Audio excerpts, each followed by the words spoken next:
कि महाशिवरात्रि के दिन हम लोग सब साथ शिव की स्तुति गा रहे हैं।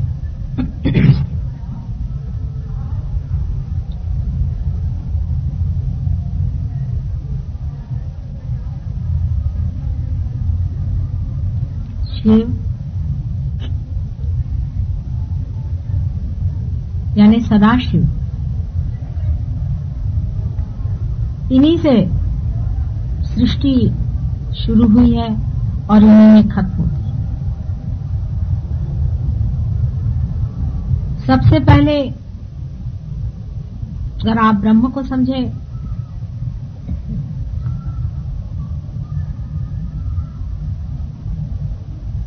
तो ब्रह्म से शक्ति और शिव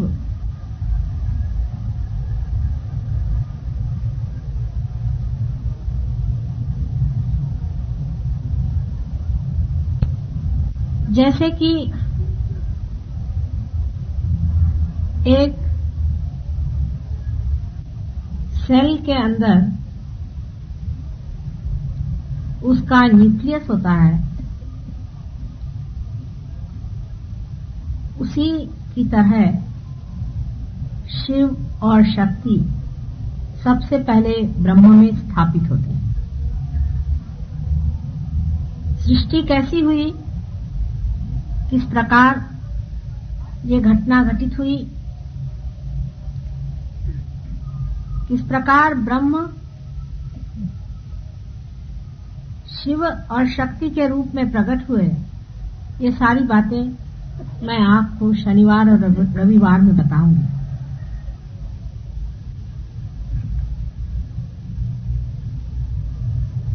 लेकिन शिव से निकलती हुई शक्ति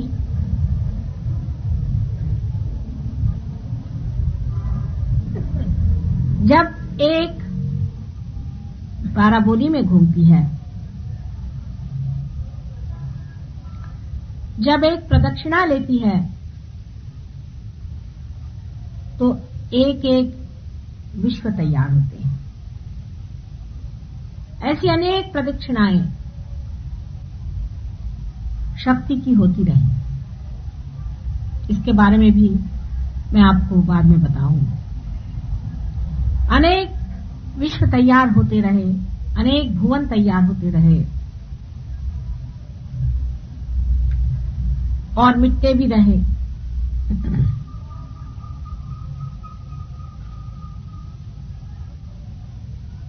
शिव से शक्ति हट करके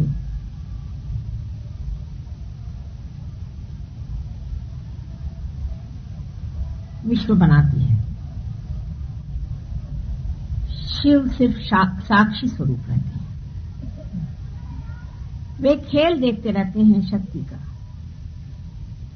शक्ति का अगर खेल उनकी समझ में ना आए तो वो जब चाहें तब अपनी शक्ति अपने अंदर खींच ले सकते हैं। सारा ही खेल बंद हो जाता है। वे ही दृष्टा हैं, वही देखने वाले हैं, वही इस खेल के आनंद को उठाने वाले। उन्हीं के कारण सारा खेल है। इसलिए अगर वो न रहें तो सारा खेल खत्म हो जाता है।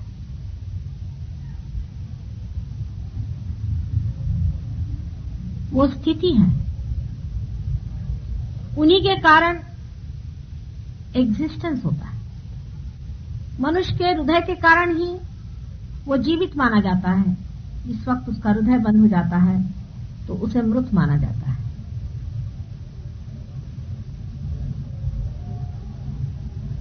जब शिव अपनी आंखें बंद कर लेते हैं तो उसे संहारक कहा जाता है। वही स्थित होते हैं और वही लय हो जाते हैं। क्योंकि वो स्थित हो सकते हैं, वो लय भी हो सकते हैं।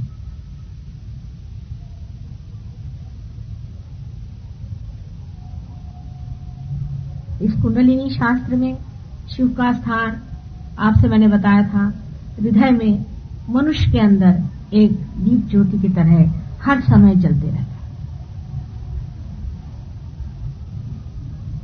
जिसके कारण हमारे अंदर सत असत विवेक बुद्धि जागृत रहती है, जो हमें मना करती रहती है कि ये नहीं करो, ये गलत है, ये अधर्म है, ये बुरी बात है।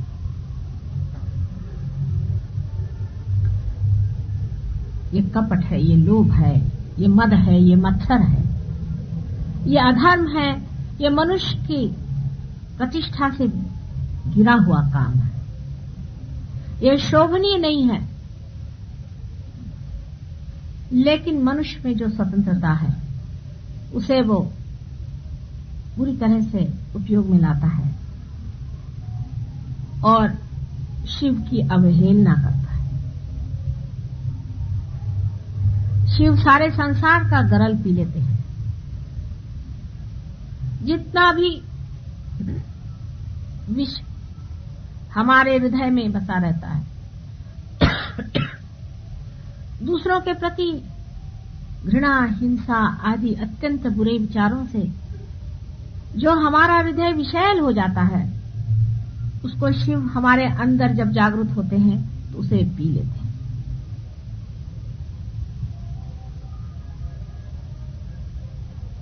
शिव का खाद्य ही, उनका पीना ही गरल है।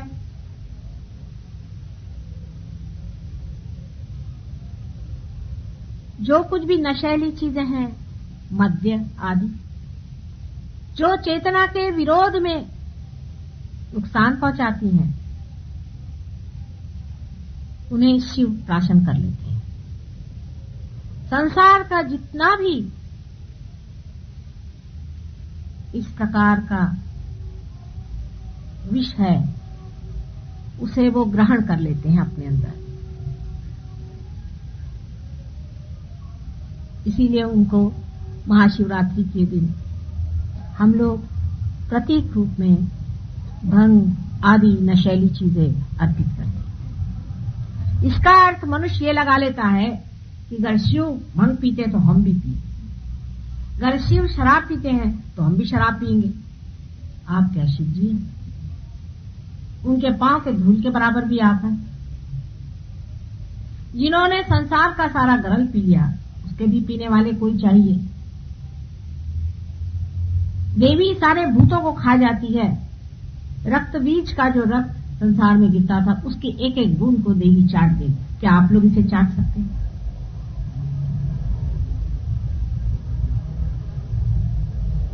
आप लोगों का क्या उनसे मुकाबला है, जो आप शिव जैसे भंग पीने निकले? शिव चाहे दुनिया भर की भंग पी ले, उन पे चढ़ती नहीं। आप लोगों का ये हाल है। शिव एक दैवी संपदा, अवतरण है। अवतरण हम समझते नहीं चीज क्या होती है। उसका लोहा ही दूसरा होता है, उसकी व्यवस्था दूसरी होती है। क्या आप उस तरह से बने हुए हैं? क्या आप उस कार्य के लिए बने हुए हैं कि दुनिया भर का आप जहर पी लें? बहुत से लोग ये कहते हैं कि मां हमारे कुछ शराब चढ़ती नहीं।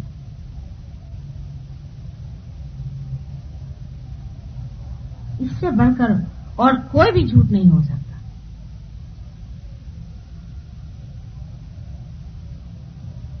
कुछ बड़े बड़े गुरु भी, जैसे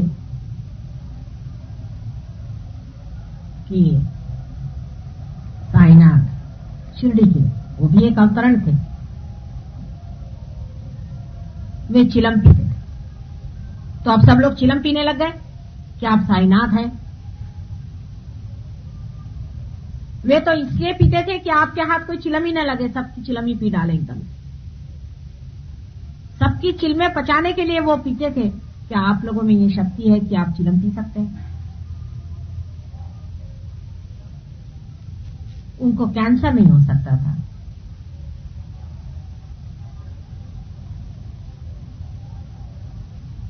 शिव के भक्त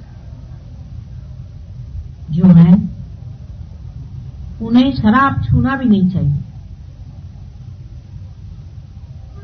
उसके पास भी नहीं जाना चाहिए। उससे दूर भागना चाहिए। बजाय इसके जितने भी तांत्रिक हैं वो 5 मकार लेके बैठे हुए हैं। वो क्या करते हैं? अपने को शाक्त कहलाते हैं, शक्ति के पुजारी कहलाते हैं, शिव के पुजारी कहलाते हैं, और इस कदर व्यभिचार।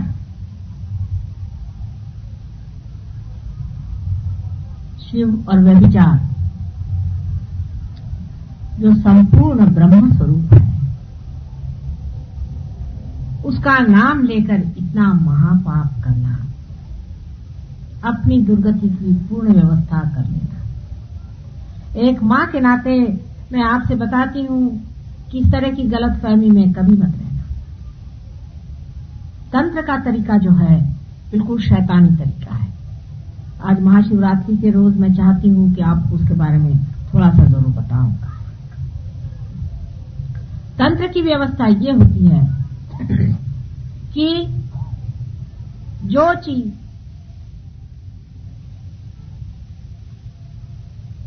परमेश्वर को पसंद नहीं है, जो चीज देवी को पसंद नहीं है, वही करो।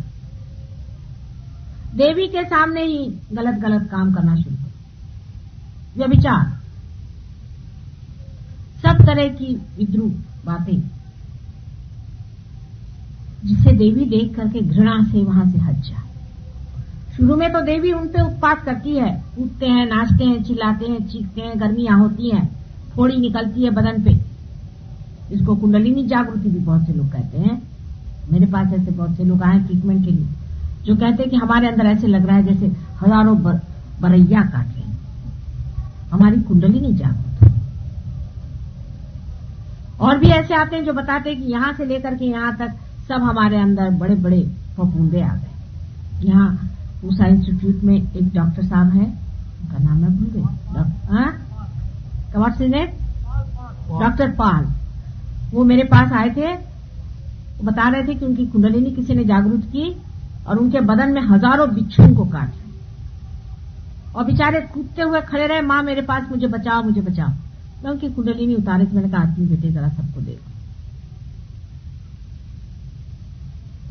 1 मिनट के अंदर उनकी कुंडलिनी मैंने शांत कर दी। कुंडलिनी नहीं, श्री गणेश जो कि शिव जी के पुत्र हैं, जो शक्ति के पुत्र हैं, उनका गुस्सा था। मैंने जब उनसे पूछा तो मैं समझ, जिस इंसान ने उनकी कुंडलिनी जागृत की थी उसका वो नाम उन्होंने मुझे बताया। वो किसी को बताते भी नहीं है, डर के मारे, घबराहट के मारे। कुंडलिनी के नाम से वो घबराते हैं बेचारे। ये उनकी हालत कर दी। और उनसे कहा कि तुम्हारी कुंडलिनी जागृत हो गई सारे बदन में, ऐसा समझ लीजिए कि जैसे सब हाथ पैर जल गए, ब्लिस्टर सारे बदन। 1 मिनट के अंदर कुंडलिनी शांत हो गई।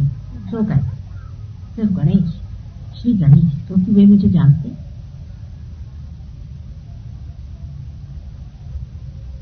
ऐसे तांत्रिकों से बहुत बच के रहने की जरूरत है। देवियों के सामने जाकर के, खजुराहो में आप जाके देखिए, इन तांत्रिकों ने क्या उत्पात कर रखा है। 6वीं सदी में शंकराचार्य के बाद में तो इन्होंने एक नया ही जंग खड़ा कर। जैसी देवी की बात उन्होंने कही, उन्होंने सोचा कि हाँ अब मां का राज्य आने वाला है, चलो इसके पीछे लग जाओ। उस वक्त के राजा लोग बहुत ही गिरे हुए, बहुत ही बुरे नजर से देवी की ओर देखते थे। इतने दुष्ट लोग उस वक्त राज्य करते थे, पूरा पट्टा की पट्टा यहां से बंगाल तक। और उनके जो मंत्री लोग थे वो यही थे, जैन। जैन लोगों में खाने के मामले में तो पट्टे बांध के घूमते हैं मुंह पर। औरत के मामले में कोई झगड़ा नहीं, मुंह पे पट्टे बांध के घूमने से सोचते हो गया उनको। कृष्ण को नाम धरते हैं कि वो संवारक था, राम को नाम धरते हैं वो संहारक था। हालांकि महावीर बहुत ऊंची चीज है। जैसे हमने सबका ही ठिकाना किया है, ऐसे जैनियों ने महावीर का भी ठिकाना कर दिया था। ये तो सभी के एक एक ढंग होते हैं। उन्होंने ये प्रथा चलाई कि छोटे छोटे लड़के लड़कियों को भी वो आश्रमों में भेजते थे, जैसे कि पोप करते हैं। उस वजह से इस कदर अनैतिकता बढ़ गई, जबरदस्ती की बात, यहां तक कि ब्राह्मणों ने भी ये बात उठाई कि विवाह के पश्चात भी मनुष्य को बिल्कुल संयमित रहना चाहिए और ब्रह्मचर्य में रहना चाहिए। बिल्कुल अननेचुरल सी बातें, उसके जो दबाव से खजुराहो जैसी गंदी चीजें तैयार हो। हालांकि खजुराहो में मैं जरूर कहूंगी कि कलाकारों ने भी कमाल कर, जहां जहां उन्होंने मूर्तियां बनाई वहां देवी देवताओं की मूर्तियां काफी बड़ी बड़ी बनाई, मोटी मोटी, क्योंकि होते ही देवी देवता मोटे ही होते हैं, क्योंकि उनको पानी की बहुत जरूरत है। जितने चक्र चलते रहते हैं तो पानी तो ऊपर से चाहिए, नहीं तो चलेगा नहीं। और बाकी ये छोटी छोटी लंबी लंबी पतली पतली कहीं कहीं उन्होंने लगा दी राजा को खुश करने के लिए। लेकिन वो कोणार्क का जो वो था, तांत्रिक था, वो उसका क्या कहे। अब वहीं पर आप देखिए पास ही में ऐसे भी मंदिर हैं जहां पर ये वाम मार्गी जा करके और देवी को असंतोष में डालते हैं, मदिरा पीते हैं, शराब पीते हैं और व्यभिचार करते हैं। और जब वहां से देवी का चित्त हट जाता है, यहां तक हमारा फोटोग्राफ से आपको बताते हैं, आपसे अभी तो आपको वाइब्रेशंस आएंगे अगर आप देखें तो। लेकिन अगर इसके सामने व्यभिचार होना शुरू होगा तो इसमें से फोटोग्राफ में से हम गायब, आपको कोई वाइब्रेशन नहीं आने वाला।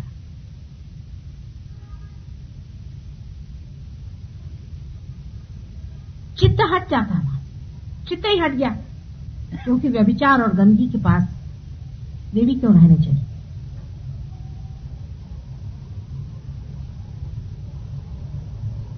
वैसी जगह शिव जी बैठते हैं काफी देर तक, और तड़ाके भी बहुत देते हैं वहां पर। भैरव नाथ भी वहां जमे थे,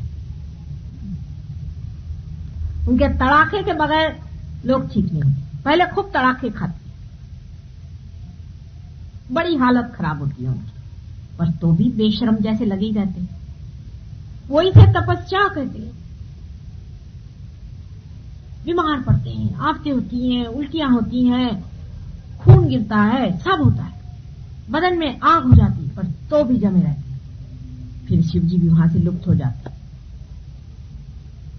फिर अपना वहां अड्डा जमाया, चरस भांग घोल करके, और गजेड़ियों की वहां महफिल बैठती है, रात में व्यभिचार होते हैं, और उसके बाद सब स्पिरिट्स बुलाए जाते हैं, और उन स्पिरिट्स को हाथ में लेकर के फिर उसी से सब ये जो धंधे जो मैंने कल आपको बताए थे वो किए जाते।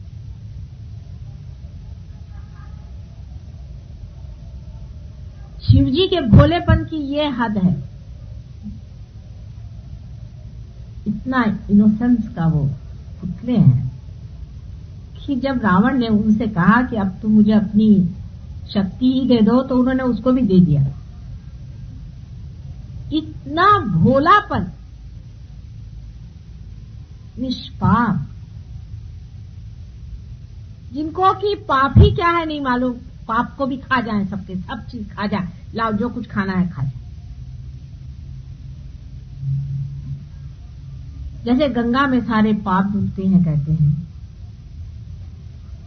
सो आप समझ सकते हैं कि गंगा में इसलिए पाप धुलते हैं कि शिवजी के जटा से उतर आई, इसीलिए।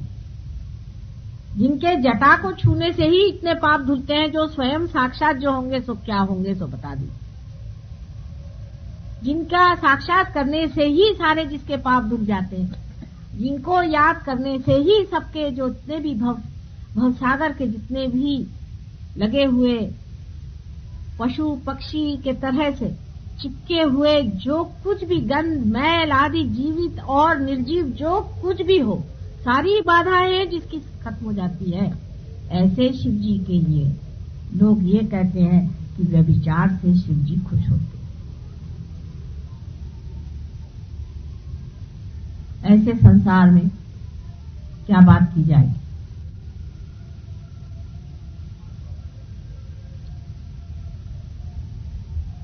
ये तांत्रिक शिव जी के दुश्मन नरक में मरेंगे कीड़े के मौत से।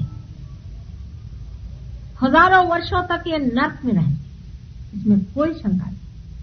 लेकिन जो लोग इनकी बातों में फंसते हैं और इनके चक्करों में घूमते हैं, भूत प्रेत आदि को इस्तेमाल करते हैं, दूसरों का नाश करते हैं, वे भी उनके पीछे ही जाने वाले हैं। शिव जी के इस महापर्व के दिन सहज योगी जितने भी हैं उनको निश्चय कर लेना चाहिए कि हमारा हृदय अत्यंत स्वच्छ हो, उसमें सारल्य, सज्जनता।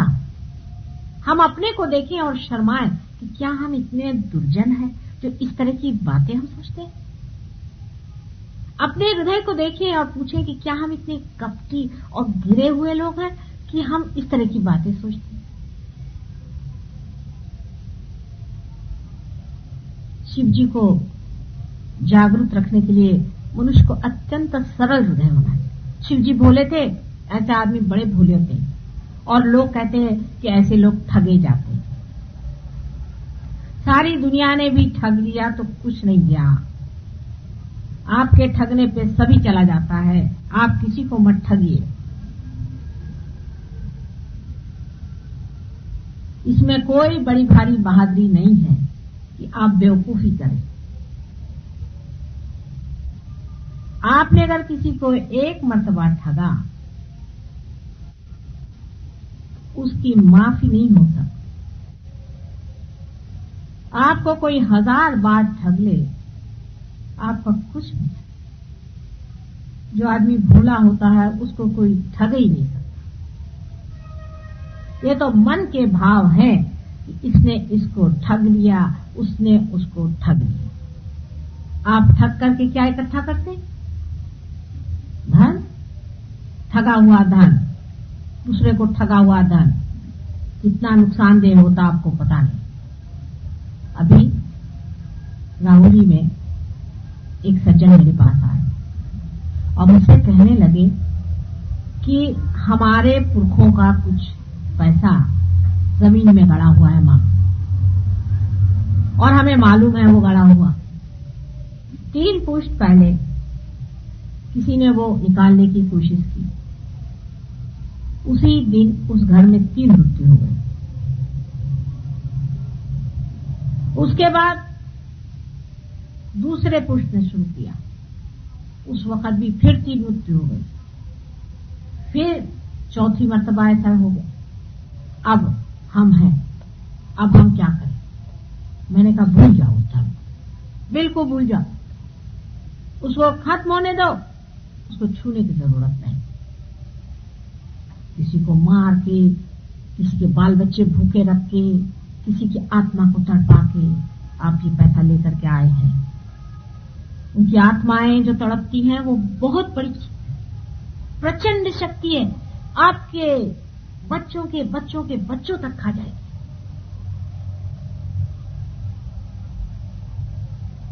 ये शिव जी के काम है, ये शिव जी के काम है। शिव जी भोले बहुत हैं, लेकिन उनका गुस्सा आप जानते नहीं, उनका गुस्सा भयंकर, और उनके गले में जो नाग रहता है वो सब समझता है। जो कोई भी इस तरह से किसी की आत्मा को दुखी करेगा, क्योंकि आत्मा में शिव जी का स्थान, उस आदमी का पुष्टन पुष्ट हाल्य है। मैं झूठ नहीं बोल रही, आप कह रहे हो माता जी ऐसे ही बातें करती। अभी हैदराबाद में एक सज्जन के घर वो मुझे कहना चलिया, बहुत रईस आदमी है, बहुत ये बहुत वो है। मैं कहा भाई रईस फईस वगैरह चूल्हे में मुझे कोई मतलब नहीं, मैं अपने गरीब हूं, मैं गरीबी में ठीक हूं। बहुत पीछे पड़े, चलिए माता जी, उन्होंने बड़ा बुलाया बड़ा बुलाया। मैंने कहा अच्छा भाई रास्ते में पड़ेगा तो चले। जैसे ही मैंने उनके घर में कदम रखा तो एक पैर पीछे। कहले क्या बात? मैंने कहा इस घर पे शाप है बहुत बड़ा। कहले आपको कैसे मालूम? मैंने कहा है या नहीं, सच सच बोलो, तो मैं अंदर नहीं आने वाली, सच बोलो। कहले हाँ है। उस घर के 2 जवान बच्चे हमेशा ऐसे ही कुर्सी पे बैठे हुए, दोनों पैर हाथ, खाते भी ऐसे, सोते भी ऐसे।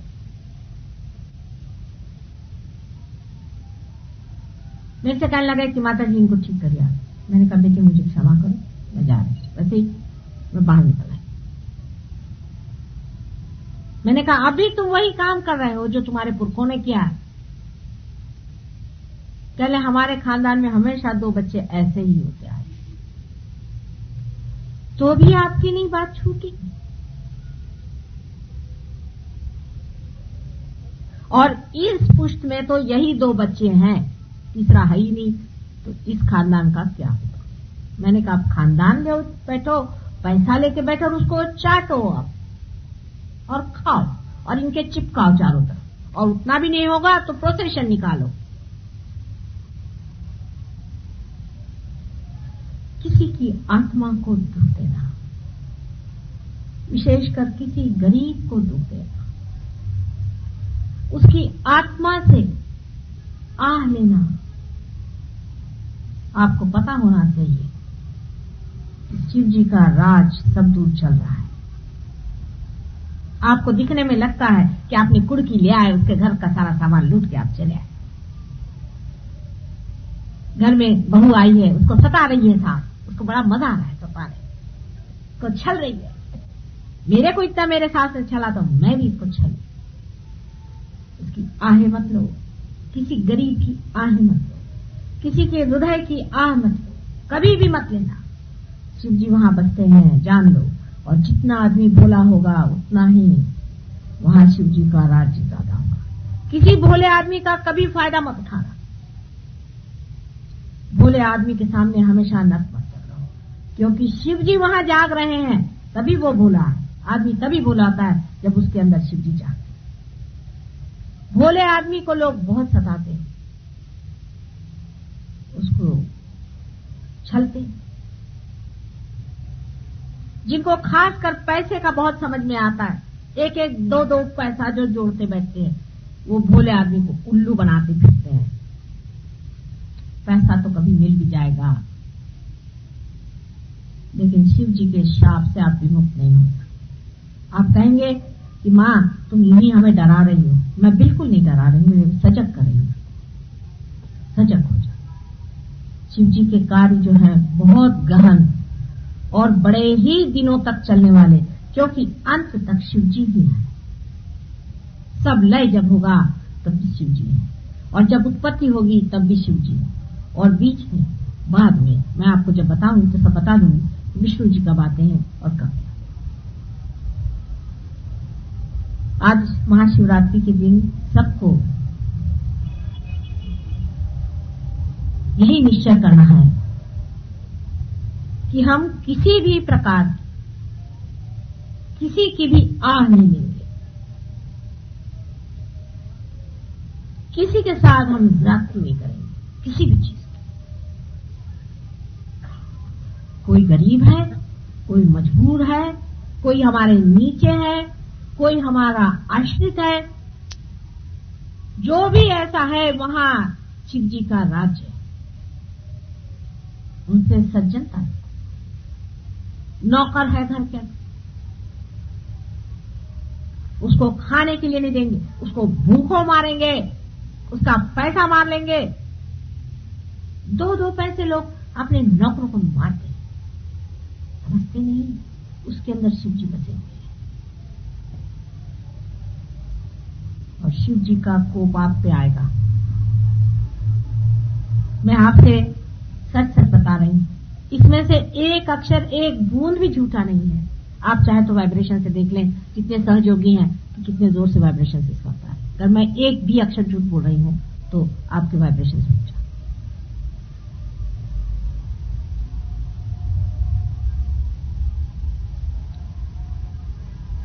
किसी के साथ जाति करना शिव जी के सामने गुनाहगार होना है।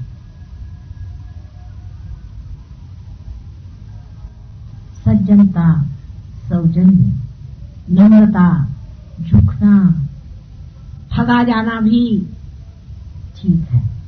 शिव जी का लिख दिया नाम, ठगे गए थे बेटे, कोई बात नहीं, मैं देख लूंगा। अरे उनके पास भैरवनाथ खड़े हुए हैं, एक सोटा लगाएंगे उनको तो ठीक हो जाओगे तुम लोग साथ।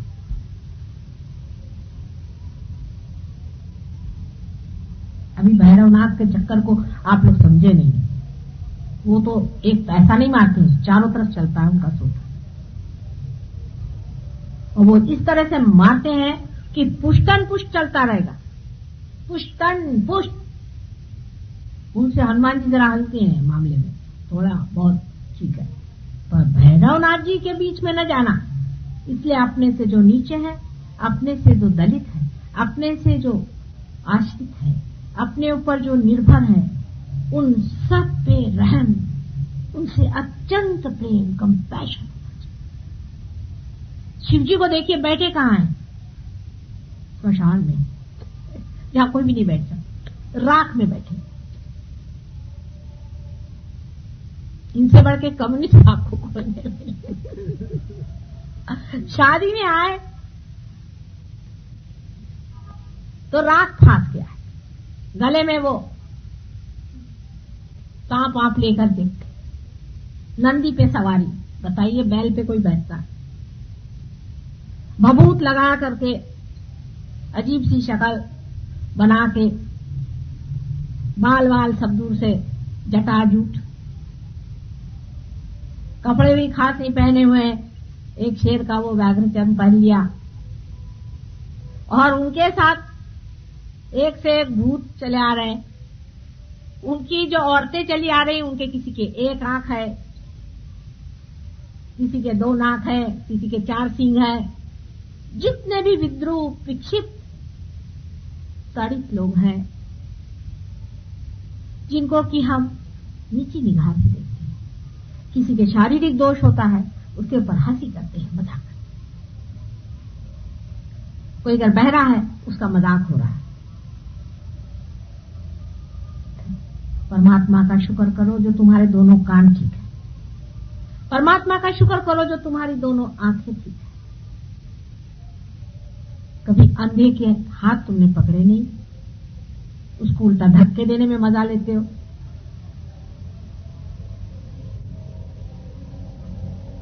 ऐसे शिव जी भगवान को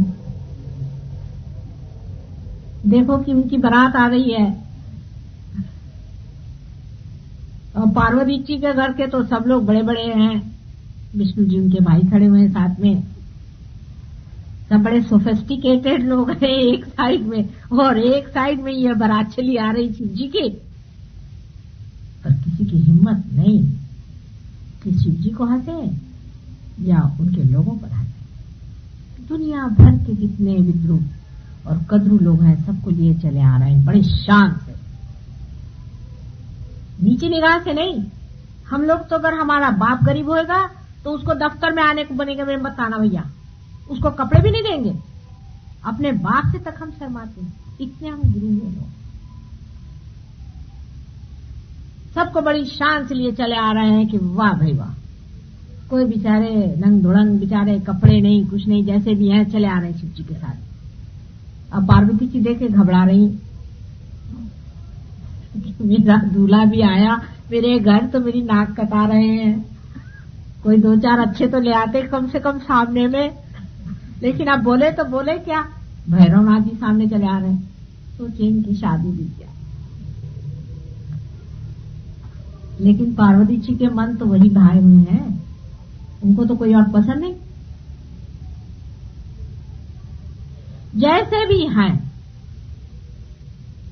ससुराल के लोग, जैसे भी है, चाहे उनके यहाँ औरतों की एक ही आंख हो, लेकिन तो भी पति के घर के लोग आए, उनका मान, उनका पान, उनको नीचे निगाह से देखना। क्योंकि मैं बड़े विष्णु जी के घर, मेरे भाई खड़े हुए हैं विष्णु जी जैसे, कुबेर जिनके घर में पानी भरते हैं, और मैं हिमालय की बेटी हूं।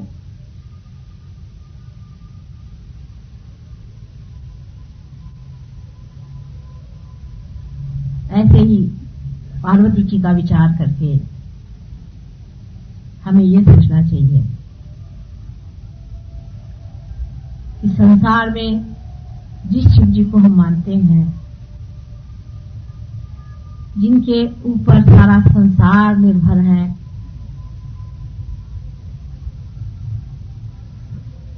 जो एक क्षण में ही हम सबको खत्म कर सकते हैं, जब संहार होगा तो 11 रुद्र के रूप से वे निकल करके सबको संहार कर,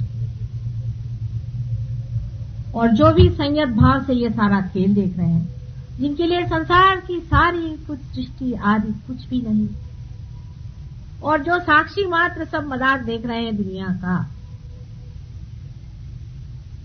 और जो हर एक भोले इंसान के हृदय में जागृत है, जिनका स्थान ही ऐसी जगह है जहां कोई भी नहीं जा सकता, बीहड़ से बीहड़, फूहड़ से फूहड़, गरीबी जिसको कहते हैं उसमें है। उनका कोई श्रृंगार नहीं, उनका कोई भी बाहरी वैभव नहीं है, किंतु उनके सिवा किसी के पास कुछ भी नहीं शोभा देता। ऐसे शिव जी को जो इंसान मानता है वही इंसान है, क्योंकि वो इंसानियत को मानता है। इसलिए नहीं कि फलाना एक बड़ा भारी अफसर है, क्योंकि फलाने के पास इतना रुपया पैसा है, क्योंकि फलाने के पास इतनी विद्या है, दूसरे के पास में ये है, पर इसलिए कि एक बड़ा मानव है, वो चाहे गरीब है, चाहे अमीर है, चाहे छोटा है, चाहे बड़ा है, लेकिन एक बड़ा मानव है। और बड़ा मानव वही होता है जो साक्षात शिव जी के चरणों में रहता है। आज का दिन ऐसा नहीं है कि आपको मैं दुखी भी करूं, क्योंकि आज का दिन है बहुत सुख का। लेकिन एक बात मैं जरूर बताऊंगी कि महाशिवरात्रि के दिन उपवास करने की कोई जरूरत नहीं, बिल्कुल उल्टी बात है। जिसने भी ये बात कही है, पता नहीं इसका क्या शास्त्राधार है, मैं पूछती हूँ, मुझे बताएं कोई भी पंडित कि कौन सा शास्त्र में लिखा हुआ है। शिव जी के विवाह के रोज आप लोग क्या उपवास करेंगे? क्यों साहब?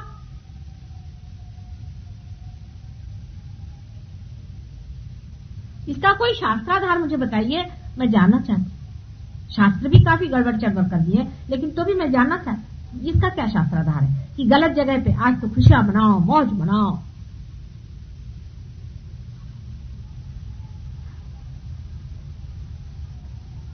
आज खुशियां मनाने का दिन है। कितने लोग उपास करके आए? हाथ ऊपर करें जिन्होंने उपास किया है। आप लोग पार नहीं हो सकते, आज कोशिश कर लें। और आप जो पार हैं आप भी बच जाएंगे, आज नहीं आने वाले वाइब्रेशन। देख लो, कोशिश कर, कोशिश करके देख लो, आ रहे वाइब्रेशन? कुछ नहीं आ रहे, हल्के हो गए। झूठ नहीं बोलो तुम। तुमने तो नहीं किया उपास आज, इसीलिए तो आज मैं खुश हूँ तुमसे। तुमने नहीं किया, अच्छी बात। राजा बेटे हो तुम। आज के दिन उपास नहीं करने का। आज खूब खाओ पियो, घर जाके लड्डू खाना, खा पी के नहीं, मतलब फलाहार किया। फलाहार क्यों करना? आज तो खूब खाना है। उनका खाना है बादाम पिस्ता, खाओ खूब। वो खाते हैं चना खाओ। देवी जी चना खाती हैं, आप लोग भी चना खाओ। फल फूल कौन खाता है? उल्टी उल्टी बातें सब करते हैं। आपको शारीरिक शास्त्र से देखना चाहिए कि शिव जी अगर स्थिति है, हमारे एग्जिस्टेंस है, तो एग्जिस्टेंस के लिए क्या चीज जरूरी है, क्या चीज खानी चाहिए बताइए। आप लोग जानते हैं कार्बोहाइड्रेट्स, उसके बगैर हमारे अंदर शक्ति नहीं आ सकती। आज के दिन सबको कार्बोहाइड्रेट्स खाना चाहिए, हर तरह के, या प्रोटीन्स खाना चाहिए। जितने भी आप प्रोटीन्स खाएं अच्छे हैं, अधिक से अधिक आप प्रोटीन्स खाएं। चने में प्रोटीन्स है, चना सिर्फ प्रोटीन है। अगर आप चना खाएं तो आपने प्रोटीन खा लिया। आज हर तरह के आपको प्रोटीन खाना चाहिए। जो भी प्रोटीन हो वो आज शिव जी के लिए खाना चाहिए। हृदय के लिए कितनी अच्छी चीज है प्रोटीन। अगर आप कृष्ण प्रकृति के हैं तो आपको कार्बोहाइड्रेट्स भी खाना चाहिए, और सबसे बड़ी चीज है प्रोटीन खाना चाहिए। और आज के दिन आप फल फूल खाएंगे, जो कि नहीं खाना चाहिए। इसका कोई कहीं शास्त्राधार तो मुझे समझ में नहीं आता, पर रूढ़ी चल गई तो चले सब। अभी जिसने चलाई वो ये तांत्रिक ही होंगे, कोई और तो कोई नहीं हो सकता। मुझे तो और कोई समझ में नहीं आता कि कोई भी जानबूझ करके ऐसा काम करे। एक सीधा हिसाब सोचना चाहिए कि जिस दिन किसी का जन्म हो या विवाह हो, उस दिन भूखे नहीं रहते लोग। उस दिन मौत करते हैं, खुश होते हैं। कोई मरता है उस दिन भूखे रहना चाहिए। हम लोगों के यहाँ हिसाब ऐसा है, जिस दिन कोई मरे या नर्क के दरवाजे खुले उस दिन उपवास नहीं करना, उस दिन सवेरे उठ के खाना। तो आज सब लोग खुश खुश खाएं पिए। हाँ, नर्क चतुर्दशी के दिन उपवास करना चाहिए, तो उस दिन सवेरे नहा धो करके 4 बजे उठ करके पहले फराल करें। देखिए कितना उल्टा है। अब मैं ये बात कहूं तो आप मुझे कबीर जैसे तो कह नहीं सकते, लेकिन हाँ आप कहेंगे कि माता जी तो सब उल्टी बातें बताती। लेकिन जो बातें सीधी हैं उसे सीधी मानो, और जो बातें उल्टी हैं उसे उल्टी मानना होगा, क्योंकि सत्य जो है वो सत्य ही है, उसको कोई बिगाड़ नहीं सकता, उसको कोई मिटा नहीं सकता। और सत्य है ही नहीं। आप अपने वाइब्रेशंस पे देखिए, मैं जो बात कह रही हूँ अगर झूठ हो तो आप लोगों के वाइब्रेशंस पे पता चलेगा। सब आपके कंप्यूटर खुद चलने लगे, बहुत से लोगों के चल रहे हैं, जिनके नहीं चल रहे हैं वो भी चलाएंगे। अभी इस बात पे जरूर वाइब्रेशंस आएंगे सबके। है